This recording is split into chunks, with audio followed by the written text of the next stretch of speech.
The America's Cup is now just around the corner after Luna Rossa waved goodbye to Ineos Team UK in the Prada Cup final. We have two special guests from the British team to join us at the Royal New Zealand Yacht Squadron, one of whom has made his way here by water. How else? Welcome to a very special edition of Beyond the Cup, coming to you from the Royal New Zealand Yacht Squadron in Auckland, the library at the Yacht Squadron. I'm Matt Brown and I am joined by a couple of sailors from Ineos Team UK. Commiserations, Freddie Carr, of course the grinder on board, and also to Lee McMillan, flight controller. Well, Lee, first of all, to you, what have you been doing since your elimination, nearly a week ago? So the team obviously kind of took a day off after Sunday. Kind of took a moment just to kind of decompress a little bit from the disappointments on over the weekend, and obviously everyone's incredibly gutted not to be continuing into the America's Cup against New Zealand. And since Monday, there's just been a few days of starting the pack up process. Debriefing a little bit, kind of a little bit of what ifs, if you were to design another boat, what would it look like? What would have been the really good things we'd take away from our boat and from the other boats, and just trying to get that information kind of locked away, just in case in the future there's an opportunity to unlock it again and kind of continue. So to be honest, it still hasn't really felt like it's stopped yet, just because you're kind of in that mindset of still kind of trying to get everything down and get all your thoughts squared away. And I think in the next couple of days it'll be kind of stepping away a little bit from this arena and kind of a bit of a chance to reflect on it all, I think. Freddie, I know you came here with one goal in mind, and that was to win the America's Cup, to take it back to Britain for the first time. It hasn't happened. So how much damage has the failure to do that affected the team? Of course, the team. Yeah, I mean, we're disappointed. We're gutted. We are proud of where we got to from the end of the Christmas regatta to the round robins, and we all saw that we underperformed in the Christmas regatta. One of the biggest things we need to figure out is how we hit the beginning of December, not in the shape that we wanted to, But as I've mentioned before, when we've been speaking, the resolve we showed to find the boat speed and the kind of mindset as a group to deliver us to the beginning of the round robin racing in good shape and go and do well there is something I'm proud of. But ultimately, we do need to look at the sort of 2 years leading up to December the 1st and arriving with our race boat not how we wanted it. So there'll be a lot of chat around that. In terms of the damage, I don't think there's been any damage to the team through our result. The biggest thing I take away from it is it has really lit a spark in the British public. Bermuda went some way to doing that. And I think through the circumstance of COVID and how the UK is living at the moment, people have really been consumed by the America's Cup and how great the racing is. And I think in that respect, this cycle for the British team has been hugely successful. So Lee, I really get a sense there is a desire to go again. So Jim Ratcliffe, he was pretty positive after the defeat, and I know the sailing team are very keen. Britain hasn't won the America's Cup, so do you sense that this team will stick together and you will go again?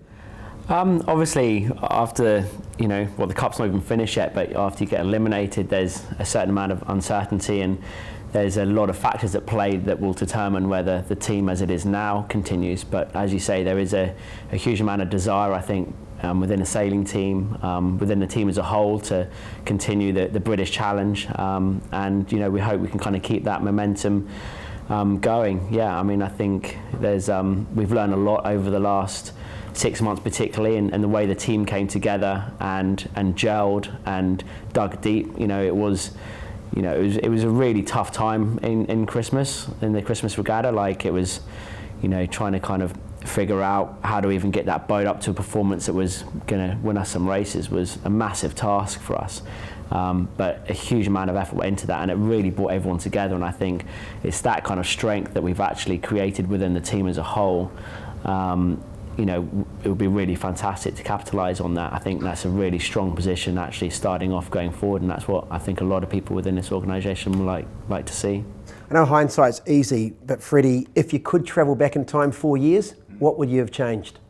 Well, I mean, a lot, but also a little. That's a tough question. I mean, we obviously didn't have the boat speed we wanted, and you can't necessarily right now pinpoint one thing and go, oh, that was a mess up, that was a mess up, that was a mess up. We did a lot of things that were good, and we didn't have the boat speed. We're going through the process of figuring that out, you know.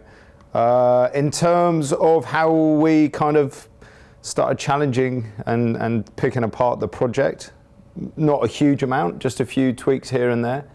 But yeah, ultimately it's a boat speed race, and we need to figure out, we have some good ideas of why we weren't fast enough. We need to watch the America's Cup final, put the clever people out in the water and figure out why they're faster than us. And then if you ask me this question in a month's time, I'm sure I'd have some more concrete answers. Well, as part of the sensational Summer of Sailing, the Royal New Zealand Yacht Squadron have organised the Mastercard Super Yacht Regatta out and about in the Hauraki Gulf. And Alex Chapman was fortunate enough to go out and get a taste of what it's all about.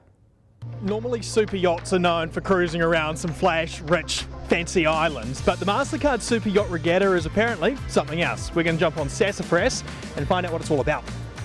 Tim, I suppose first of all, this Mastercard Regatta, what's it about? How many boats are involved, and what is this beautiful boat that we are on? Mastercard Regatta is a regatta held by the Royal New Zealand Yacht Squadron. 7 boats entered this time.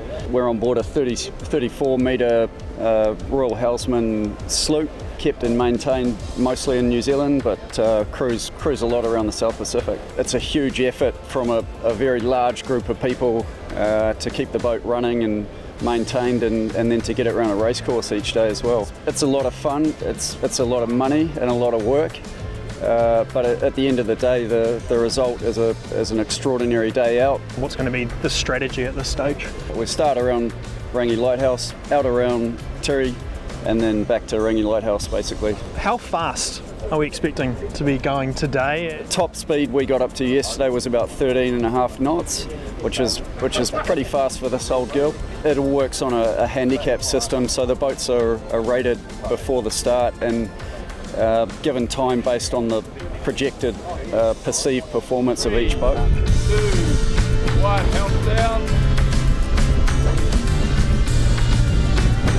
Jacking now. Explain the start there. Well, yeah, the guys just wanted to make sure that we hit the start line on time. We're just keeping an eye on this boat, Miss Silver down here to leeward. If we get a right-hand shift further up the course here, that's going to work for all the boats on the right-hand side. And these 3 boats over here, they'll be hoping for a left-hand shift down there so they can come back with a better angle. Because there was very little wind, the race committee decided to shorten the course. So instead of doing a triangle, we actually finished at that top mark. It was a very close finish for second over the line between us and Tawera, and they ended up pipping us by a few seconds, but we'll wait and see what the handicap result says. Winner of the race today was, on corrected time, is Silvertip.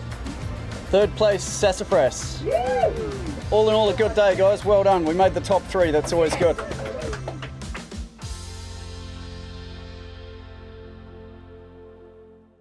Well, that certainly looks like fun at the Royal New Zealand Yacht Squadron's Mastercard Super Yacht Regatta. And it's not long now, we'll move from super yachts to the Super AC75s. The America's Cup Best of 13 race series starts on Saturday, March the 6th. And you can listen live to the official radio broadcasters, News Talk ZB, Gold AM, and streaming on the iHeartRadio app, with the voice of sailing, PJ Montgomery, and expert comments from Chris Steele. Well, Lee, you're the flight controller, and I'm really interested to know how your role integrates with Ben Ainsley and also your tactician Giles Scott, because I've got a flight controller here.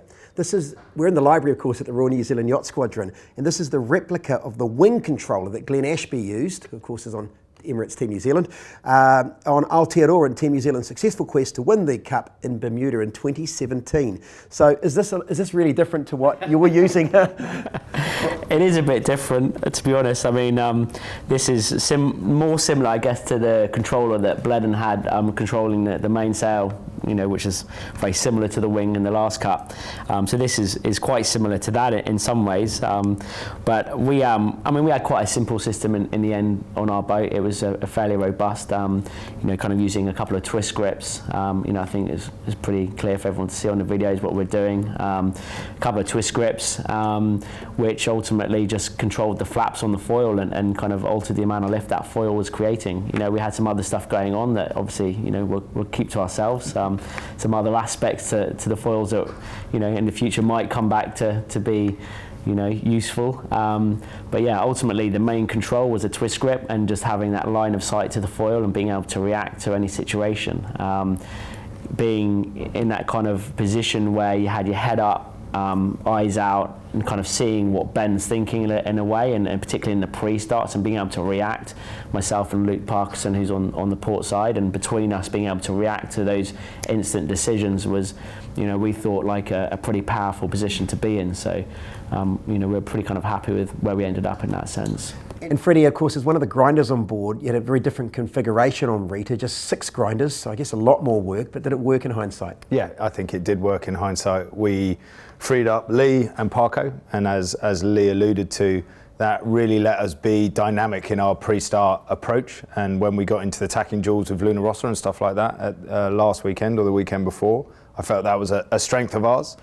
It freed up Giles, which was the biggest reason for it, and the relationship that Giles has built with Ben. I think you can agree over the last 2 months has been phenomenal, and I see that relationship only getting stronger.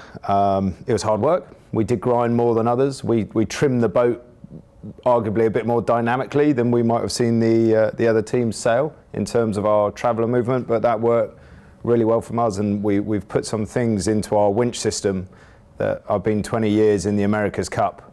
People have been talking about it, doing these things for 20 years, and it's the first time that we've ever put it on a yacht, and it's worked really well, and it actually could be one of those things that trickles down. They call it the America's Cup trickle down.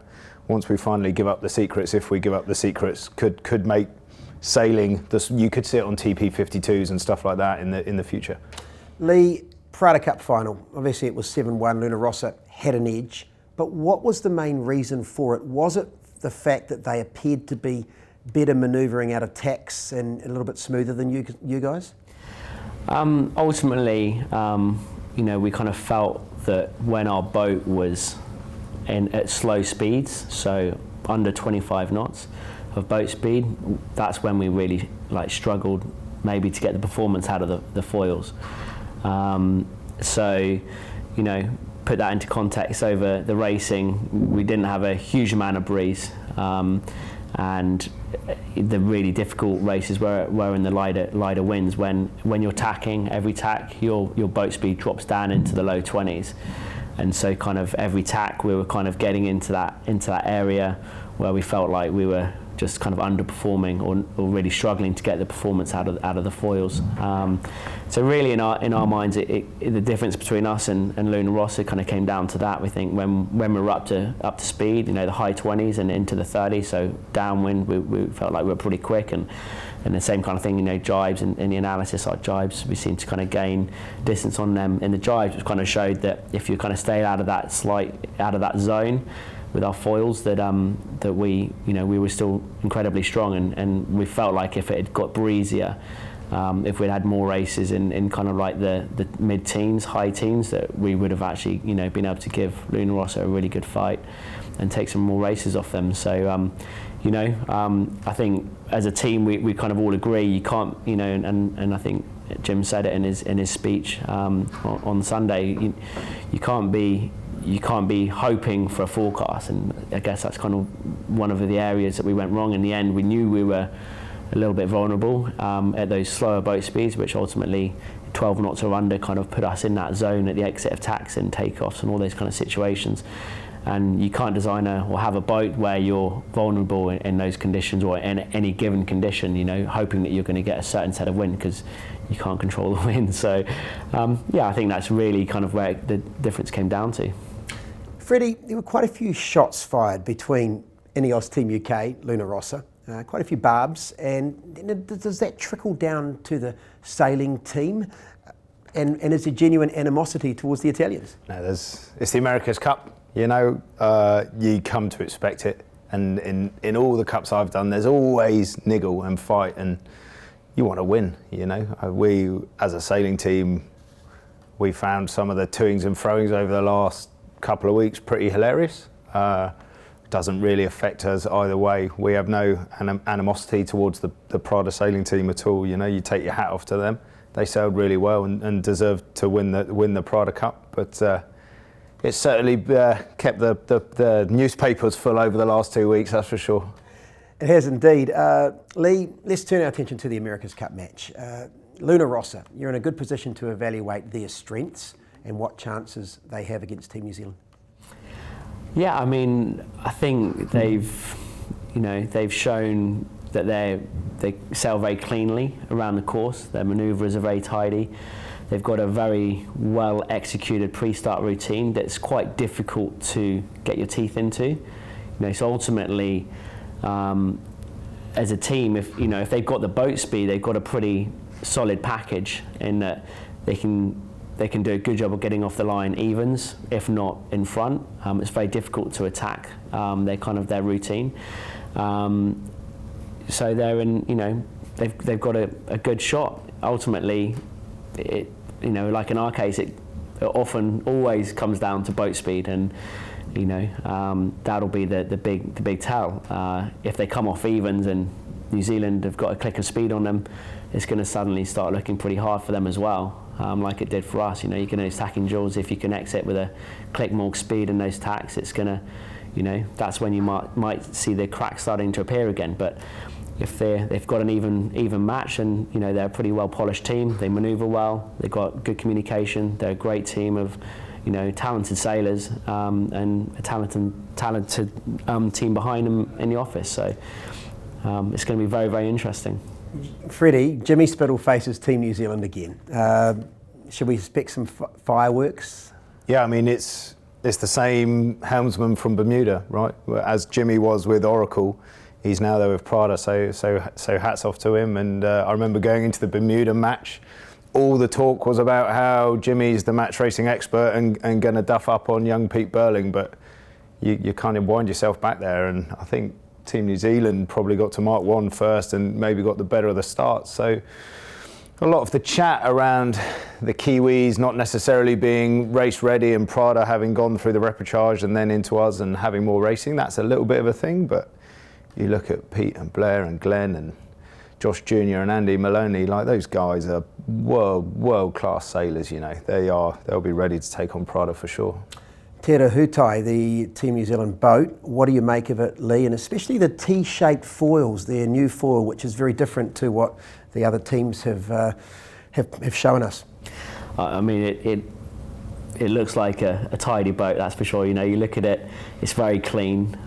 They've spent a lot of time looking at the details on that boat, and it's, as soon as they launched it, a little something went in my stomach. I was like, oh, okay, they've done a really nice job there. Aerodynamically, the boat's very clean, hiding the crew very well, and then you look at the foils, which obviously is a big part of the performance differentiators between the teams.